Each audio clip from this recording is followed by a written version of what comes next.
안녕하세요. 오늘도 영상을 또 올립니다. 오늘은 4월 21일 수요일 오후 10시 27분입니다.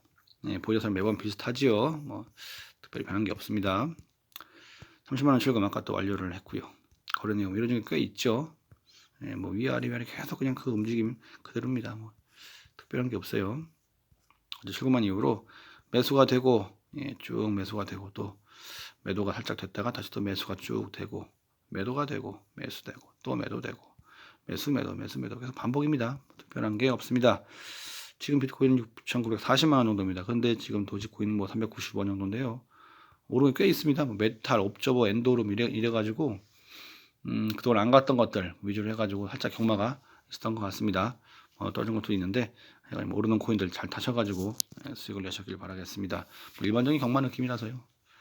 비트였습니다. 비트였 55,000선입니다. 55,400인데 57,000 그래서 55,000까지 좀 살살 흐르는 그런 느낌이었습니다. 과연 오늘 밤을 또 기점으로 해가지고 올라줄지 아니면 또 다시 또 하락할지 그건 모르지만 또 오르길 또 기대를 해봐야지요. 이런 분위기인 것 같습니다. 김프입니다. 김프는 11% 정도예요. 여기서 한 5, 6% 정도만 더 빠져주면 참 좋을 것 같은데 요 김프 10%대를 깨지기가 쉽지가 않네요. 그래요. 좀 더 떨어지면서 김프가 좀 안정화를 찾기를 기대해 봅니다. 오늘 좀 약간 다른 얘기부터 시작하려고 합니다. 이게 코인 얘기는 아닌데 코인에도 영향을 줄 수 있을 것 같아가지고요.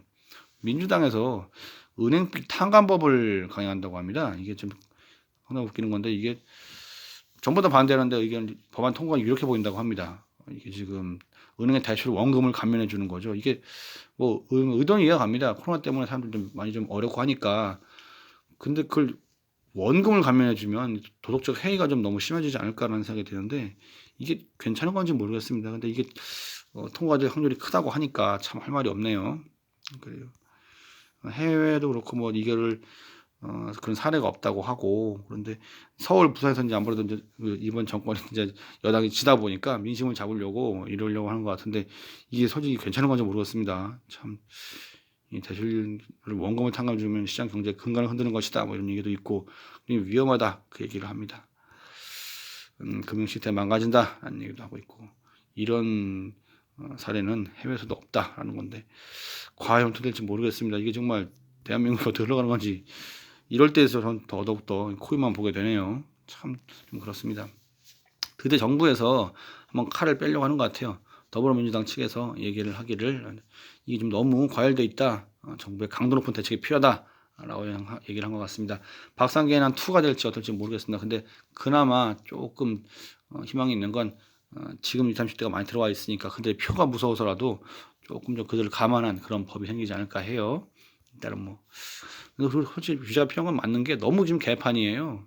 어떻게만 해도 아로아나 그것도 과거에 이미 한번 해먹으려다 못 해먹은 그런 사람들이 있는 그런 코인인데 그 멤버만 또 쏙 빠졌다고 합니다. 그러니까 이거 참 사기와 어떤 그 기만 이런 것들이 너무 흔해가지고 상당 비전 엑스타 관련 인물들입니다. 지금 이 인물들 전부 다 걸러야 돼요. 전 솔직히 보고 싶지도 않아요, 진짜로. 얼굴도 보다. 그런데 이미 과거에 했다가 실패한 것들인데 지금 다시 해보려고 이제 하는 것 같은데요. 참 안타깝습니다, 정말로. 실패한 건데도 어쨌든 뭐 조심하시는 게 좋을 것 같고요. 저야 뭐 전혀 안 할 거니까 뭐 그렇습니다. 사기 다단계 굉장히 많습니다. 요 며칠 이런 얘기가 있었습니다. 400억 벌어가지고 회사를 그만둔 삼성전자 직원 얘기분이 있나봐요. 그래가지고 코인 벼락거지라고 하는 것이죠. 참 대단하신 분입니다. 2억 가지고 400억 벌었으면 엄청난 거죠. 거의 인생이 바뀌었습니다.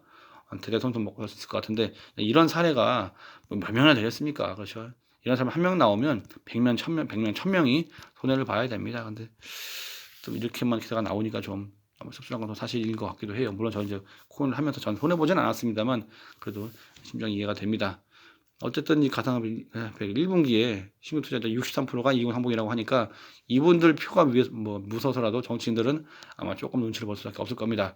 그리고 이제 신규 투자하신 분들이 좀 잘 돼야 될 것 같은데 이분들 대부분이 또 코린일 거예요. 그건 잘 모르는. 그러다 보니까 참 이게 좀 그런 게 내용이 너무 웃기는 게요. 이름이 예쁠 것, 가격이 1,000원 이하일 것, 하루 20% 이상 오르는 이게 대체 무슨 얘기냐고. 이렇게 코인을 고르면 어떡하냐고. 참 안타깝습니다. 좀 25살. 400%의 수익률을 맛보니 코인 세계에 빠져 살고 있다는 건데, 이게 좀 달콤할 때는 달콤한데 떨어지게 되면 한도 없이 떨어지는 거라서 좀 하여튼 간에 뭐 이건 성공 알아서 잘 하시기 바라겠습니다. 다단계도 많죠. 다단계 사기도 많고, 그러니까 주의해라 라는 얘기가 있고요. 그리고 또 이런 것도 많이 나오게 되면 당연히 정부가 손을 댈 수밖에 없는 것이고. 마지막으로 국민은행 얘기인데요. 과거 4년 전에 한번 그 가상화폐 세 송금 거기에 연루돼가지고 가진금 맞았다고 합니다. 이러다 보니까 이제 중국에 돈 보낼 때 좀 더 은행이 좀 더 철저하게 압박을 좀 하겠죠. 한번 당했으니까요. 뭐 내용 중인데 보시면 되는데, 뭐 은행에서는 송금 보낸 건 문제가 없는데 아마 서류를 잘못 낸 것 같아요. 그래가지고 뒤집어 쓴 것 같다는 얘기도 하는데, 글쎄요. 뭐 누가 왔는지 각자 다 의견이 다른 거니까요. 뭐 국내 얘기는 이 정도인 것 같습니다. 그리고 다른 것도 일반 비트 얘기인데 해외 얘기들이 대부분이죠. 일단은 SEC 위원장이 지금 비트코인 ETF에 관련해 가지고 상당히 좀 긍정적으로 준비를 하고 있는 것 같습니다. 그래가지고 지금 그 증권 담당 변호사가 얘기를 하자고 하면 위원장이 ETF를 승인하는데 움직일 가능성이 좀 있다라는 얘기를 하고 있습니다. 이미 캐나다, 브라질 하고 있지만 미국에서 되면 얘기가 다르겠죠. 부디 금년 내에 한번 돼주길 기대합니다. 그리고 헤지펀드 전설적인 전설이죠. 빌 밀러 이 사람입니다. 지금 초반에 아마존 들어간 사람이죠. 근데 지금 비트코인 거품이 아니다라고 얘기를 합니다. 근데 대한민국에 방구석 전문가들 그렇게 많죠. 똑똑하고 그런 사람들 전부 다 거품이네 튤립 버블이네 떠드는데 이분은 또 그렇게 얘기를 안 하고 있네요. 누가 말이 맞을지는 시간이 지나면 알게 되겠죠. 전 당연히 이쪽 편입니다. 그렇죠. 그러니까 지금 코인질을 하는 것이죠. 그리고 캐나다 비트코인 펀드가 중동, 나스닥 두바이 여기도 들어간다고 하네요. 또 중동 뭐니 한번 또 들어옵니까? 그냥 분위기를 또 한번 또 보여주는 그런 기사인 것 같고요. 그리고 국내 투자자가 그 부동의 테슬라를 제치고 코인베이스에 투자를 많이 했다고 합니다. 그래요? 약간 좀 분위기를 좀 약간 좀 읽을 수 있는 그런 느낌의 기사인 것 같습니다. 그래요. 재미난 상황처럼 보이긴 하는데 또 결과는 모르는 겁니다. 그리고 코인베이스에서 이제 또 상장을 또 해보려고 이런저런 코인을 또 검토를 한다고 합니다. 그래서 아래 쭉 있네요. 이런저런 코인들이 있어요. 예, 이런 코인들 뭐 아라곤, 뭐 디지바이트 쭉 있는 거, 뭐 시아 코인, 뭐 비체인 쭉 있고요. 이런 거 이제 한번 상장해 보려고 하는 것 같고, 또 커스터디 쭉 있네요. 커스터디에 가능성 있는 것들, 뭐 비트 토렌트 쭉 있고, 뭐 코인 되게 많아요. 보시고 본인 관심 있는 코인들 있는지 없는지 확인해 보시고 관련 분들하고 얘기를 해보시면 되겠죠. 뭐 제가 관심 있는 건 없네요. 네, 도이코인 얘기입니다. 하도 오르다 보니까 지난 5년 동안 그 이동하지 않았던 그런 코인들 8.72억 개가 지금 막 움직이고 있다고 합니다. 많이 올랐으니까 팔아치워야겠죠. 누군가 올린 세력이 아마 동일 인물이 아닐까 생각을 하네요. 그리고 마지막으로 이더리움 ETF 3종 오늘부터 ETF가 지금 거래 시작된 것 같습니다. 분위기가 좀 더 좋아야 할 텐데 말이죠. 그래요. 전 이더리움도 상당히 좋게 보고 정보를 하고 있으니까 결과가 좋기를 기대합니다. 이상입니다. 지금 오늘 분위기는 살짝 흐르는 분위기인데요. 과연 오늘 밤에 한번 또 반등을 해주면서 분위기 전환할지 어떨지 한번 확인해 보시죠. 이상입니다. 손들 많이 보시고요. 내일도 또 화이팅 하시죠. 감사합니다.